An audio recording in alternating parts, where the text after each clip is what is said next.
আজি আমি এনেকুৱা এটা কোম্পানীৰ বিষয়ে আলোচনা কৰিবলৈ গৈ আছোঁ যিটো কোম্পানী বৰ্তমান প্ৰাইচ চলি আছে 399 টকা 70 পইচা আৰু কোম্পানীটো এটা টেক্সটাইল কোম্পানী হয় আৰু কোম্পানীটোৰ নাম হৈছে গোকালদাস এক্সপৰ্টছ লিমিটেড।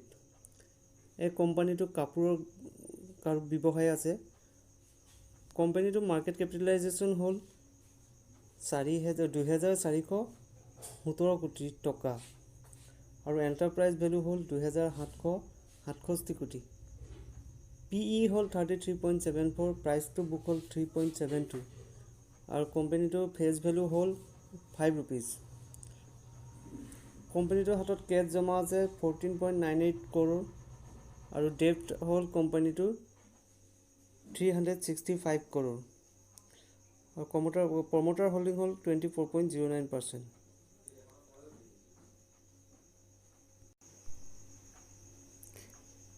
এক বছৰ আগতে কোম্পানীটো মে 2021 প্ৰাইচ আছিলে 100 টকা আৰু বৰ্তমান গৈ পেলাই কোম্পানীৰ প্ৰাইচ পাইছেগৈ 399 টকা। কোম্পানীৰ এক বছৰত বহুত 400 গুণ শ্বেয়াৰত জাম্প আহিছে। সেইটোৱে PE চাৰ্টত চালে PE চাৰ্টতো গ্ৰোথ দেখিব। গোকালদাস এক্সপৰ্টৰ চেলছৰ গ্ৰোথ ভাল, প্ৰফিট গ্ৰোথো ভাল, ROE ভাল আৰু ROCও ভাল। প্ৰমোটাৰ যদি শ্বেয়াৰ হোল্ডিং পেটাৰ্ণ চাই তেতিয়া দেখিব শ্বেয়াৰ হোল্ডিং পেটাৰ্ণত পাব্লিকৰ হাতত আছে 37.68% ষ্টেক, DII হাতত আছে 27.2% ষ্টেক আৰু প্ৰমোটাৰ হাতত আছে 24.09 আৰু FII হাততো আছে 11.03% ষ্টেক।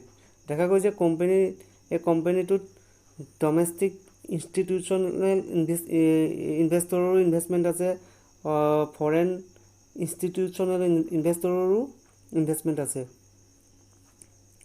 একেদৰে কোম্পানীৰ প্লেজ নাই, কোনো প্ৰমোটাৰৰ কোনো ষ্টক প্লেজত নাই, 0% প্লেজিং। আৰু কোম্পানীটোৰ যদি কোৱাৰ্টাৰলি ৰিজাল্ট চাই তেতিয়া দেখিব মাৰ্চ কোৱাৰ্টাৰত কোম্পানীটোৰ নেট চেল হৈছে 584 crore আৰু ডিচেম্বৰ কোৱাৰ্টাৰত হৈছিলে 520 crore। একেদৰে প্ৰফিটতো জাম্প আছে, প্ৰফিট বিফৰ টেক্স 52.28 আৰু প্ৰফিট আফটাৰ টেক্স 60.76। গোকালদাস এক্সপৰ্ট এটা টেক্সটাইল কোম্পানী, যিহেতু টেক্সটাইল কোম্পানী হয় আৰু এই কোম্পানীটো যথেষ্ট পুৰণাও। এইটো কোম্পানী 1979 চনতেই মানে এষ্টাব্লিছমেণ্ট হৈছিলে আৰু 20খন ষ্টেটত মানে ইয়াৰ মেনুফেকচাৰিং ইউনিট আছে, 20খন ষ্টেটত ইয়াৰ প্ৰডাকশ্যন হয়। আৰু এই কোম্পানীটো বৰ্তমান যিহেতু 400 টকা হৈ আছে, কিন্তু অহা 3 মাহত এই কোম্পানীটোৰ প্ৰাইচ 800 টকা হোৱাৰ সম্ভাৱনা আছে আৰু এবছৰত ইয়াৰ প্ৰাইচ 4,000 টকা হোৱাৰো সম্ভাৱনা আছে। কিয় হোৱাৰ সম্ভাৱনা আছে সেইটো ইয়াৰ কাৰণ আছে। ইয়াৰ কাৰণ হ'ল কি, শ্বেয়াৰটো 2020 চনত এপ্ৰিল মাহত প্ৰাইচ আছিলে 28 টকা আৰু এই শ্বেয়াৰটোৱে এবছৰ পিছত অৰ্থাৎ 2021 চনৰ এপ্ৰিলত প্ৰাইচ হৈ গ'লগৈ 88 rupees আৰু তাৰ এবছৰ পিছত অৰ্থাৎ আজিৰ ডেটত 2022 চনৰ এপ্ৰিল মাহত ইয়াৰ প্ৰাইচ হৈ গ'ল 400 টকা ওচৰত। গতিকে অলৰেডি শ্বেয়াৰটোৱে মানে এবছৰত 340% আৰু দুবছৰত আপোনাৰ 1162% মানে ৰিটাৰ্ণ দিছে।